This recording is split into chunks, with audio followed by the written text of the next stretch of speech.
काय सांगू बघताय, मतदारांना देखील कुठेतरी संभ्रमावस्था पाहायला मिळते, कारण युतीचे पक्ष एकमेकांच्या विरोधात निवडणूक लढताय, विरोधक म्हणून कोणी समोर येताना बघायला मिळत नाहीये. आम्ही विरोधक म्हणून आहोतच ना.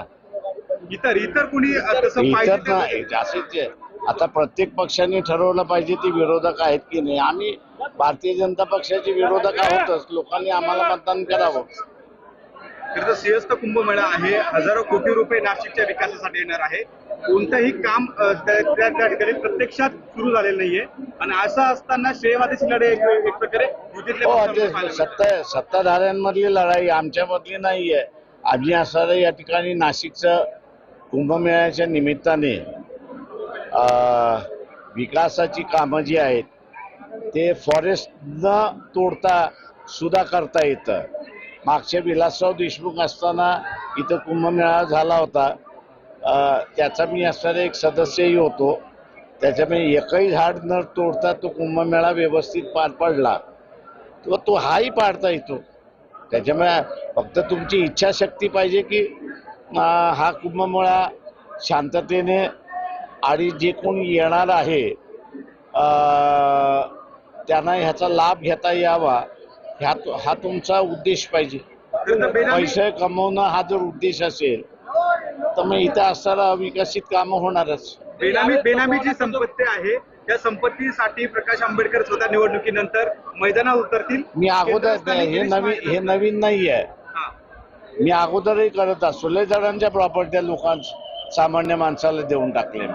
बदलापूरचा पण एक विषय आहे की तिथे एका उमेदवाराला जो तिथला गुन्हेगार आहे त्याला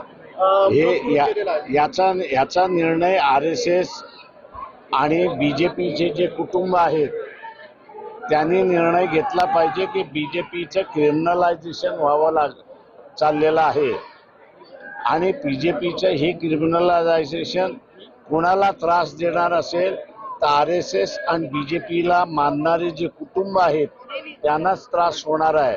त्याच्यामुळे या कुटुंबाने आपण ह्या महानगरपालिकेमध्ये BJPला मतदान द्यायचं का याचा त्यांनी विचार केला पाहिजे. अनेक पक्षांमध्ये गुंडांना देखील तिकीट देण्यात आलेले आहे. असे गुंडांना तिकीट दिल्या जातात पण भारतीय जनता पक्षामध्ये हे कल्चर नव्हतं.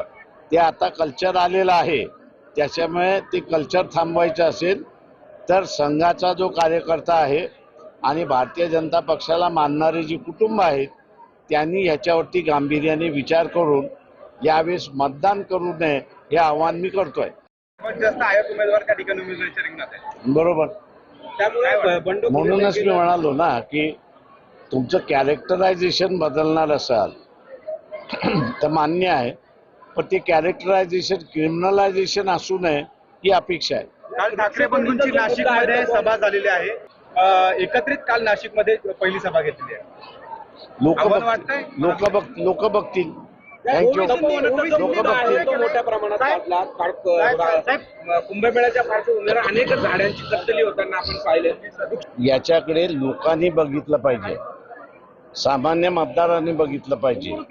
नाशिक हे जे उन्हाळ्यामध्ये सुद्धा थंड असतं त्याचं सगळ्यात कारण असणारं जे आहे ते मल्टी फॉरेस्ट आहे. मोनो फॉरेस्ट नाशिकमध्ये नाही. ते मल्टी फॉरेस्ट असल्यामुळे नाशिकमधलं उन्हाळ्यातलं टेम्परेचर सुद्धा हे बेरेबल राहतं अशी असणारी परिस्थिती आहे. आता हे ठेवायचं असेल तर महानगरपालिकेतली सत्ता हे झाड तोडणाऱ्यांच्या हातामध्ये देणार नाहीत आणि महाजनसारख्या माणसाच्या हातामध्ये देणार नाहीत अशी अपेक्षा मी धरतो. एकत्रित लढतायत, मोठ्या वाटाघाटी झाल्यात, मात्र वंचित दिसले नाही स्वतंत्र आमच्याकडून पळून घेण्यासाठी आता सांगत नाही पण जे जे मार्ग वापरता येतील ते सगळे मार्ग वापरले गेलेले.